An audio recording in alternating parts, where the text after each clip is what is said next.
So, if you never want to run out of flour again, then a perpetual harvest is the best way to maintain a steady supply. What exactly is it though? How do I do it? When do I do it? 'Cause guys, I know how it can be when you pop open that jar,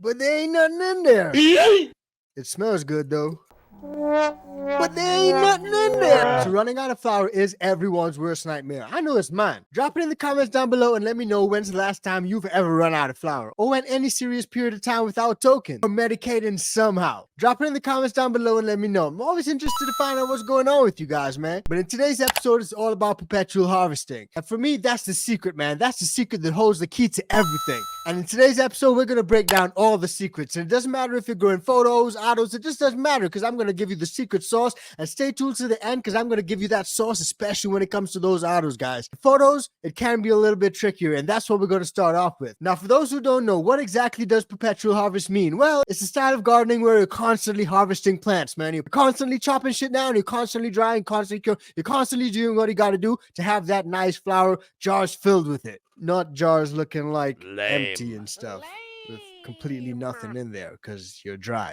So in a nutshell, instead of waiting for about 8 to 12 weeks for your plant to grow and flower and all that stuff, you can get ahead of the curve. While one batch of plants is flowering, you can have another set vegging and have another set of clones, or even seeds being prepared for your next run. It's all about preparing in advance. But there are a few things that you guys need to do not to run into troubles, because I've been doing this perpetual harvest thing for a while, and there are issues that you guys can run into. You can just have too many plants stacked up. You can just have a lot of flour. A lot of flour, that's never a bad thing. But you can have a lot of plants in flower and a lot of plants ready to go into flower, and they ain't ready yet because those plants that are in your flower room aren't ready to be harvested yet. So again, it's all about timing, and we're going to break down all the secret sauce for you guys. Perfect. Now, one of the biggest keys to actually having a perpetual harvest setup is having multiple grow tents. A perpetual harvest literally consists of having different grow tents containing plants in all stages of growth. That way you never run out of flower, because you'll harvest your plants on a schedule and have other plants ready to move in and substitute the ones you just harvested. So you'll always be on that schedule. Now, the only way you can actually do that is by having multiple grow tents. Now, pro tip, guys, you can get away without having to veg in a grow tent by vegging in a small closet or a grow chamber like that. Personally, I got two fairly large cupboards, and I repurposed those, and I use those as veg spaces. Literally, I ain't got no veg tents, boys. I only got flower tents for my girls, if you get what I'm saying. But all that said, you gotta have multiple tents so that you can have some plants in the veg stage and some plants in the flower stage. You really want that separation so that there's no light leaks, no issues with any light disturbance or anything like that. Now, I can hear some people saying, oh man, but the cost of having multiple tents, that means you gotta have multiple lights, that means you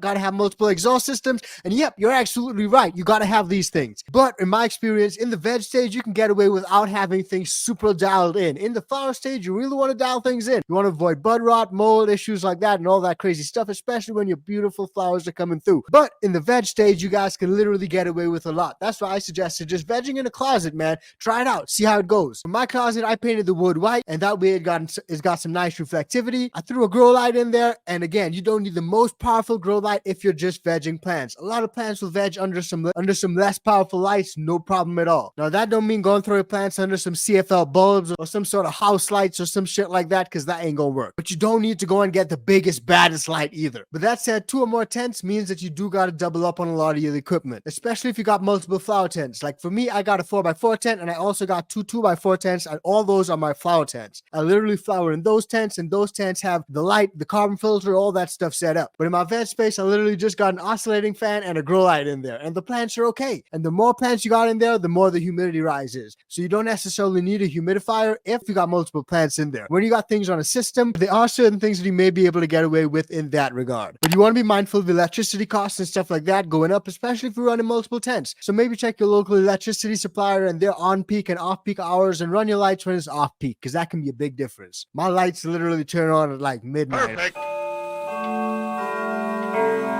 Now, another big factor that will influence your harvest schedule is the strains that you will be growing. Not all strains grow the exact same. Some grow different to others. Some are taller, some are shorter, some are stockier, some are wider, some are skinnier. They just all grow different. You may get some that grow really similar, and in those situations, then maybe you can cluster those together. But for me, what I found is that a lot of my keeper strains, those ones that I want to keep around and actually keep running just because I like the taste, the smell, and all that stuff, I keep those in one tent. So I got one 2x4 tent with 3 plants in it, and I got another 2x4 tent with 3 plants in it, and one's got slurricane and one's got .sfvog. So in that sense, the plants that are growing in there are the exact same, and I can throw them under a scrog frame and have no worries about anything at all. And if you guys are like me and like using scrog frames for support and maximizing yield, then it's super important that a lot of your plants finish around the same time. You don't want to have a super sativa dominant strain that takes about 12, 14 weeks, even maybe 16 weeks, and then you got it next to an indica dominant strain that finishes in like 8 to 10 weeks. That faster flowering plant compared to the slower flowering plant, that faster flowering plant compared to the slower flowering plant, that faster flowering plant compared to the slower flowering plant may not be ideal. I think I still fucked it up, but you guys got what I'm saying. Now, when it comes to the perpetual harvest, guys, a lot of people ask, well, how long should I do this? How many of this should I do? Well, it all comes down to your space and your situation. It depends on how many of those tents you got. If you got multiple tents, if you got 3 or 4 tents, it may be different from what you're doing if you only got 2 tents. But a pro tip for you guys is if you guys want, you can shorten that veg stage. Grow slightly smaller plants, but just grow more of them. That way you can actually pop them into the flowering tent and have a sea of green setup. You got a lot of flower, because once you get your perpetual setup dialed in, your biggest problem literally will be that you'd run out of space. Quite often I'm running out of space. All my flower tents are full and I got plants that are ready to go into flower, and I'm like, man, what the fuck am I going to do? And again, that goes back to my previous suggestion of using slightly weaker lights in the veg stage as compared to the flower stage, simply because your plants won't explode with so much crazy veg growth. But all that said, the secret sauce is all about timing. It's about when you take your cuttings, it's about when you put your plants into flower, it's about when you pop your seeds, it's about when you put your plants into veg, it's about when you take your cuttings, it's about when you put your plants into flower, it's about when you take those cuttings, get them to root, and get them out of the clone dome into the veg stage, because you want to make sure that everything's running on a symbiotic clock, literally like clockwork, guys. Now, for me, I found the perpetual harvest system a lot easier to run when I'm doing it by clones. So once I found my keeper clones, those cuts that I really love and those taste and smell really nice, check all the boxes and all that stuff, you keep those ones around. And it's a lot easier to get into a system that way. You may find that if you're trying to incorporate stuff like pheno hunting and doing some really serious deep dives into tons of bean popping and stuff like that, it may be a little harder to have that perpetual harvest running if you got limited space. So like I was saying, for me, I love popping beans. I love finding out new strains and trying out new things. So I got my 4x4 tent dedicated to new strains. But my 2x4 tents, those are literally dedicated to perpetual harvesting my favorite cuts. But if you don't got all that space, then find that strain that ticks all the boxes, keep that one around, and maybe just pop a few beans at a time instead of whole packs upon packs upon packs. Because I know some of you guys out there crazy when it comes to popping beans. And speaking of beans, you guys know we got to shout out the iCan VIP Bean Club, man. The Bean Club is popping. We got new genetics, and man, they're going out to VIPs. If you guys want to join up, then definitely join up. Show some love and hit that link in the description below. Don't miss out, because those genetics are definitely fire, man. And we got some new ones in, and mailboxes are going to be burning down. Trust me, man. Perfect. You want to make sure you got that fire hose nearby. You know, like I always say, mailbox is gonna be burning down. So hit that link in the description below. Join the iCanFAM, man. Yo, y'all gotta check out them new Mars Hydro Evo Smart Lights, fam. Those lights rock. Y'all know we've been running Mars Hydro gear on this channel for the longest while now. And no matter whether you're a beginner grower or a master grower, whatever the hell that means, then for sure, Mars Hydro lights got you covered, fam. Two of my personal favorites are the FC8000 and the SP3000. These lights rock. And now Mars Hydro's leveled up the game even more with these Evo Smart Lights, fam. Definitely check them out, guys. And of course, we got you guys covered with that discount code icanthc. Use that and snag a nice little discount on anything. Definitely check out the Mars Hydro official website. Now, for the next 15 days only, you can use the discount code icanthc10 for an even bigger discount. Don't worry, if you're watching this after that 15-day period, you can still use the discount code icanthc at any time. Now, if I were you guys, I'd use that discount code on them new Evo Smart Lights, fam. These lights got some amazing standout features, such as the Samsung LM301H Evo's high efficiency rating. We're talking 3.14 UMOs per joule for a single diode and 2.85 UMOs per joule for the entire light. Mind-blowing. Plus, they also got that new smart FC4000 Evo bar light made for 2x4 coverage. So if you're like me and you love to use 2x4 tents just because of how versatile and nifty they are, then this light is definitely worth a try. For any 2x4 tent, I'd recommend this or the SP3000. I love my SP3000. And for any 4x4 or 5x5 tent, I'm gonna definitely recommend these new Evo smart lights or that FC8000. I've also used the FC6500 and it works great. Now, it doesn't stop there, guys, because Mars Hydro's also got tons of grow tents, carbon filters, and other grow equipment as well. If you're just starting off, you can grab an entire grow kit with everything that you need to get started from seed all the way to harvest, including thermometers, pots, timers, the works. With that Mars Hydro iCanTHC discount, you guys can get it at a great price too. So level up your grow room and thank me later. You won't regret it. I promise you, fam.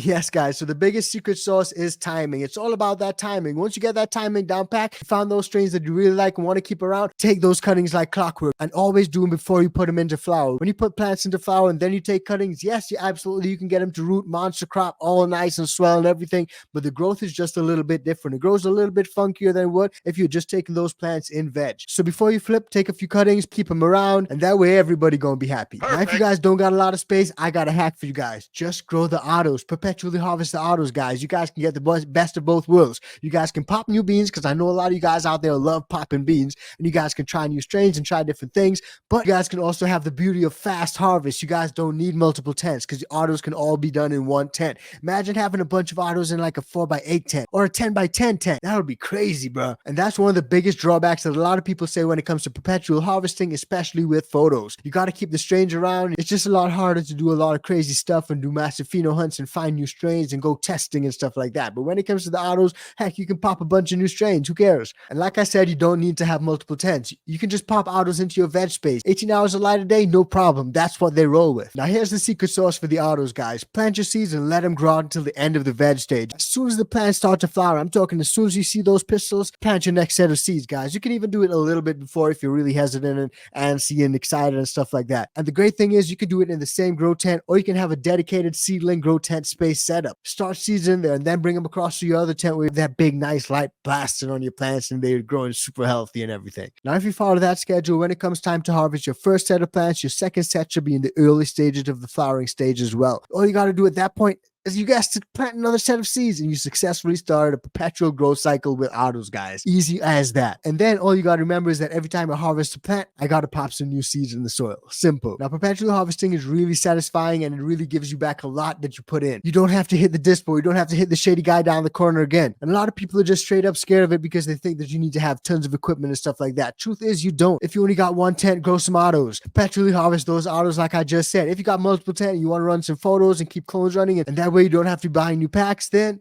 grab two tents or have one tent and a veg space that you made out of a freaking closet. So are autos better or are photos better for perpetual harvest? Well, it's all about what you decide to do. It's your preference. What's the best grow tent size for perpetual harvest? Well, it depends on your setup. Maybe you only got one tent, but you got a closet, or you got a converted cupboard. Who knows? And what's the best medium? You can use any medium. Personally, I like cocoa. I've been rolling with cocoa lately. I moved away from the full living soil mixes and I started to incorporate cocoa a little bit more into my grow setups, and I really enjoy it, man. So perpetual harvest is definitely the best way to keep your jars full if you toke too much like me, or if you just have a lot of friends come over and they're always burning down your stuff. But bigger isn't always better. Sometimes if you have more plants, you can achieve the same thing. So just keep that in mind, guys. Try to be smart about what you're doing, and just remember, you can get away with a lot more in the veg stage than you can in the flower stage. So smash the like button for that, guys. Drop in the comments down below and let me know what you guys are smoking on, what you guys are toking on, where you guys are tapped in from, and if you guys have ever run perpetual harvest. And if you do, how do you guys run it? How many tents do you guys use? Do you have multiple carbon systems, lights, filters, all that stuff? Drop it in the comments and let me know. I'm always interested to find out